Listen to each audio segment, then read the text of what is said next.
MBBS విద్యార్థులు senior residential మహిళా doctors కోసం నిర్మించిన నూతన వసతి గృహ నిర్మాణ భవనాన్ని ప్రారంభించిన మంత్రి సత్యకుమార్ యాదవ్. ఈ కార్యక్రమానికి విశిష్ట అతిథిగా హాజరైన ఎంపీ కేశినేని శివనాథ్, ఈ కార్యక్రమంలో ఎమ్మెల్యేలు Yarlagadda Venkatrao, Gadde Rammohan, collector Lakshmi Shah, additional DM E Venkatesh, superintendent వెంకటేశ్వరరావులు పాల్గొన్నారు. ఎంపీ కేశినేని శివనాథ్ మాట్లాడుతూ మెడికల్ కాలేజీ హాస్టల్కు 2017లోనే 21 కోట్ల నిధులను మంజూరు చేయడం జరిగిందని, గత ప్రభుత్వం నిధులు నిలిపేయడంతో నిర్మాణ పనులు నిలిచిపోయాయని, ఎన్డీఏ కూటమి ప్రభుత్వం రాగానే మిగిలిన నిధులు మంజూరు చేసి నిర్మాణ పనులు మొదలుపెట్టి పూర్తి చేయడం జరిగిందని, హాస్పిటల్కి కావాల్సిన నిధులు మంత్రి సత్యకుమార్ యాదవ్ దృష్టికి, సీఎం చంద్రబాబు నాయుడు దృష్టికి తీసుకెళ్లి అవసరమైన నిధులు మంజూరు చూస్తామన్నారు. క్యాన్సర్ చికిత్సకు పూర్తి సౌకర్యాలతో ప్రత్యేక ఆసుపత్రి అందుబాటులోకి తీసుకొస్తామన్నారు. మారుమూల ప్రాంతాల్లోనూ కార్పొరేట్ వైద్యం అందేలా పీపీపీ మోడల్స్ తీసుకొచ్చామన్నారు. గత ప్రభుత్వం 17 మెడికల్ కాలేజీల నిర్మాణం అంటూ ఒక్క మెడికల్ కాలేజీకి రాయి కూడా వేయలేదన్నారు MP Kesineni Sivanath.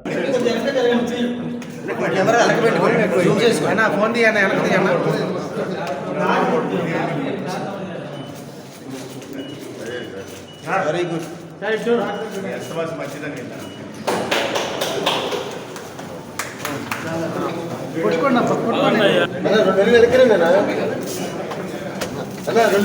Photograph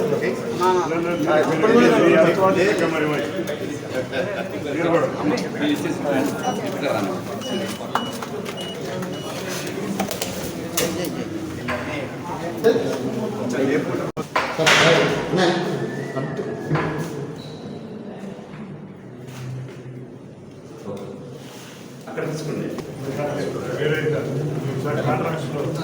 specify చేయాలి.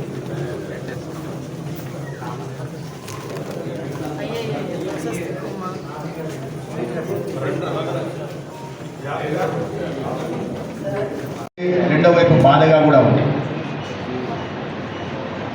ఒక prestigious medical college Siddhartha medical కాలేజ్లో ఎంతో మెరిట్లో సీట్ సాధించి ఇక్కడికి వచ్చిన విద్యార్థులకి, ముఖ్యంగా గర్ల్స్ స్టూడెంట్స్కి హాస్టల్ లేకపోవడం, వారు ఇబ్బంది పడడం, ఎప్పుడో 2017లో శాంక్షన్ అయిన హాస్టల్ బిల్డింగ్ పూర్తి చేయలేకపోవడం, తర్వాత ఇప్పుడు మళ్ళీ ఈ 18 నెలల్లో వచ్చిన తర్వాత మనం కాస్త వచ్చి ఒకరోజు ఇక్కడికి వచ్చి రివ్యూ చేస్తున్న సందర్భంగా అప్పటి ప్రిన్సిపాల్ గారు, సూపరింటెండెంట్ గారు ఈ విషయాన్ని మా దృష్టికి తీసుకురావడం, తర్వాత వెంటనే పనులు మంజూరు, మిగిలిన పనులకి నిధులు విడుదల చేయడం, అదేవిధంగా కాంట్రాక్టర్ కూడా తీసుకొచ్చి ఇవాళ పూర్తి చేశారు. అంటే ఇంత ముఖ్యమైన వీటిని ఇన్ని సంవత్సరాల పాటు పూర్తి పోయినందుకు నాకు బాధగా ఉంది. మేము వచ్చి 18 నెలలే వేరే విషయం, కానీ ఇన్ని సంవత్సరాలు చేయలేకపోయామన్న విషయానికి అసలు నాకు బాధగా ఉంది. ఏదో గొప్ప విషయంగా ఇవాళ మేము ప్రారంభోత్సవానికి రాలేదు. అరే, ఇంత చిన్న పని కూడా ప్రభుత్వాలు చేయలేకపోయాయి, ఏంటి కారణం అని ఆలోచిస్తే, ఇప్పుడు ఎంపీ గారు చెప్పారు 2017 ఇదే నవంబర్ 30, అంటే exactly 18 months back, 18 not years 2017, నేను మ్యాథ్స్లో కొద్దిగా వీక్ ఉన్నా, 7 years అని మీరు నాకనే వీక్ ఉన్నారు. 7 years బ్యాక్ 21.5451 21,50,00,000తో శాంక్షన్ అయింది. తర్వాత 2019 ఎన్నికల నాటికి 16,24,00,000తో భవనాలు స్ట్రక్చర్ వచ్చేసింది. ఇంకా 5-5.5 కోట్లతో మిగిలిన పనులు కూడా పూర్తి చేయాలి. బహుశా ఆ ప్రభుత్వం కొనసాగి ఉంటే గతంలో ఎన్డీఏ ప్రభుత్వం చంద్రబాబు నాయుడు గారి నాయకత్వంలో తర్వాత 6 నెలలకి పూర్తిగా బిల్డింగ్ అందుబాటులోకి వచ్చేసి ఉండేది. విద్యార్థులందరూ కాస్త సౌకర్యవంతంగా ఇక్కడ ఉంటూ చదువుకోవడానికి అవకాశం ఉంది. బిడిఎల్లో ₹1 కోటి యాక్సెప్ట్ చేశాము. అంతేకాకుండా గౌరవ మంత్రి గారు మొన్న ఢిల్లీ వచ్చిన సందర్భంగా వారితో వేరే ఇండియన్ ఆయిల్ కార్పొరేషన్కి, అంతేకాకుండా స్టీల్ ఎక్స్చేంజ్ ఆఫ్ ఇండియాకి కూడా లెటర్లు ఇచ్చి 6 కోట్లు కూడా CSR యాక్టివిటీలో వచ్చే విధంగా కృషి చేస్తున్నాం. నిర్ణాయక మిషన్కి అవసరమైన బంకర్ 100% ప్రజాప్రతినిధులు మేమందరం కడతామని మీకు అందరికీ కూడా తెలియజేశాం. తప్పకుండా మంత్రి గారు ఒకటే కోరారు, ఈ hospital model college for Andhra Pradesh ఉండాలన్నారు. అదేవిధంగా ముందుకు సాగాలని కోరుకుంటూ విద్యార్థులు చక్కటి హాస్టల్ ఫెసిలిటీని ఎంజాయ్ చేసి బాగా వైద్య విద్య అందుకుని మీ ఫ్యాకల్టీ లాగా మంచి వైద్యులుగా తయారని కోరుకుంటూ అందరికీ పేరు పేరున ధన్యవాదాలు. Thank you. సెక్షన్ మేము అందరం ప్రామిస్ చేసాం, తప్పకుండా బ్రహ్మాండమైన విషయం వస్తుంది. చక్కటి ఫ్యాకల్టీ, ఎందుకంటే ఎన్నో క్రిటికల్ కేసెస్ డీల్ చేస్తున్నారు. ఉన్న తగ్గ హాస్పిటల్స్లో ఉన్న ఫెసిలిటీస్తో చూసుకుంటే చాలా తక్కువ ఫెసిలిటీస్తో ఇక్కడ ఉన్న సపోర్ట్ స్టాఫ్ సహకారంతో ఫ్యాకల్టీ బ్రహ్మాండమైన క్రిటికల్ కేర్ వైద్యం చేస్తున్నారు. మనం కూడా చూసాం, చాలా ఆనందంగా ఉంది. ఇంత చక్కటి అదే విధంగా మీరు మీ ఫ్యాకల్టీ ద్వారా మీరు కూడా భవిష్యత్తులో మంచి వైద్యుల కింద డెవలప్ అవ్వాలని కోరుకుంటున్నాం. అన్నిటికన్నా ముఖ్య విషయం మీరే చూశారు, ఇవాళ ఈ హాస్టల్ బిల్డింగ్ రావాలంటే 10 సంవత్సరాలు పట్టింది. ఎంత 21 కోట్లు. అందుకే మా ముఖ్యమంత్రి గారు, మా గౌరవ మంత్రి గారు వీరిద్దరి ఆధ్వర్యంలో మేము చక్కటి ఇండియాలో one of the best policy PPP మోడల్లో మారుమూల ప్రాంతాల్లో కూడా కార్పొరేట్ వైద్యం అందే విధంగా విద్యార్థులకి చక్కటి హాస్పిటల్స్ వచ్చి వాళ్ళ విద్యకు ఒక చక్కటి రూపం ఇచ్చే విధంగా PPP మోడల్ తీసుకొచ్చాం. గవర్నమెంట్ కూడా 50% ఉంటుంది, రిజర్వేషన్ మార్పు లేదు. అన్నిటికన్నా ముఖ్యంగా 70% ఆయుష్మాన్ భారత్ పేషెంట్స్కి బెడ్స్ అన్ని రిజర్వ్ ఉన్నాయి హాస్పిటల్స్లో.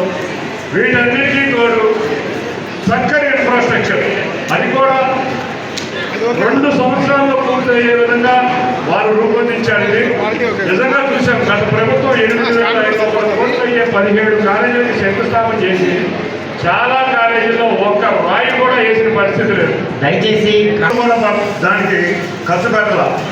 ఇదే రీతిలో జరిగితే 17 కాలేజీలు ఓపెన్ అవ్వాలంటే 18 సంవత్సరాలు పడుతుంది. కాబట్టి ఒక చక్కటి PPP మోడల్లో ఎటువంటి ఇబ్బంది లేకుండా స్టూడెంట్స్ మంచి ఫెసిలిటీస్ వచ్చేటట్టు, వైద్య సహాయం కూడా పేదవారికి చక్కగా అందేటట్టు మంచి ఒక PPP మోడల్ తీసుకొచ్చిన గౌరవ మంత్రివర్యులకి, ముఖ్యమంత్రి గారికి మా ధన్యవాదాలు తెలుపుకున్నాం. మేము అందరం కూడా తప్పకుండా అన్ని రాష్ట్రాల కన్నా ముందుండే విధంగా ఇండియన్ మెడికల్ కౌన్సిల్ యాక్సెప్ట్ చేసింది, committee of parliamentary affairs accept చేశారు.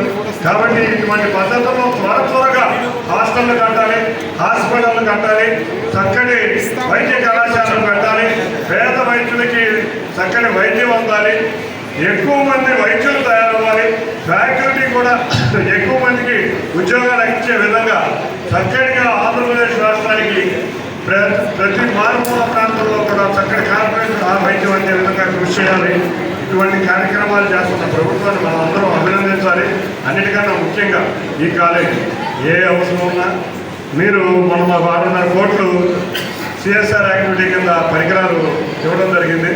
ఆల్రెడీ 1 కోటి రూపాయలు మేము మీడియంలో పెడితే రేపు బోర్డు మీటింగ్ ఉంది, 70 లక్షలు యాక్సెప్ట్ చేసేటట్టున్నారు. దాంట్లో మెయిన్ పరికరాలు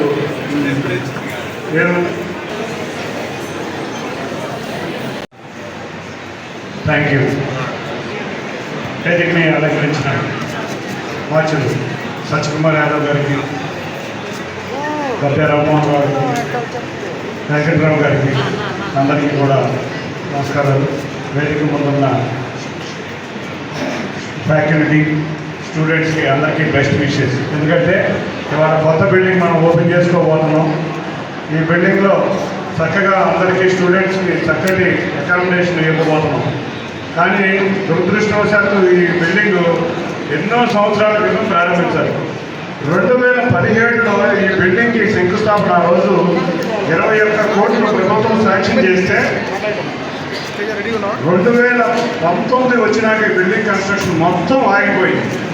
మళ్ళీ మా ప్రభుత్వం వచ్చినాక గౌరవ మంత్రి గారు సత్యకుమార్ యాదవ్ గారి ఆధ్వర్యంలో మిగతా ఫండ్ రిలీజ్ చేసి ఈ బిల్డింగ్ కంప్లీట్ చేయడం జరిగింది. ఎప్పుడైనా ఎటువంటి అవసరాలు ఉన్నా ఇది ప్రజా ప్రభుత్వం కాబట్టి మేము ముందు ప్రజా అవసరాలైన వైద్య కళాశాలని చాలా ఇంపార్టెంట్గా మేము ట్రీట్ చేస్తాం. అంతేకాకుండా ఈ మధ్య గత 3-4 మీటింగ్ల నుంచి హాస్పిటల్కి వచ్చిన సందర్భంగా సుమారు ఈ హాస్పిటల్ బిల్డింగ్లకి 80 కోట్లు కావాలని మేనేజ్మెంట్ వాళ్ళని దృష్టి నుంచి గౌరవ మంత్రివర్యులతో ఒక మీటింగ్ పెట్టాం. తప్పకుండా త్వరలోనే ఆ 80 కోట్లు వచ్చి మిగతా బిల్డింగ్లు కూడా పూర్తి అవ్వాలి. పూర్తయి 4200 ఓపీ దాటిన ఈ Vijayawada government hospital I think highest in AP. ఈ హాస్పిటల్కి అన్ని ఫెసిలిటీస్ మంత్రివర్యుని ద్వారా ముఖ్యమంత్రి వర్యుని విన్నవించుకుంటాం. ఇక వినాయక మిషన్ తప్పకుండా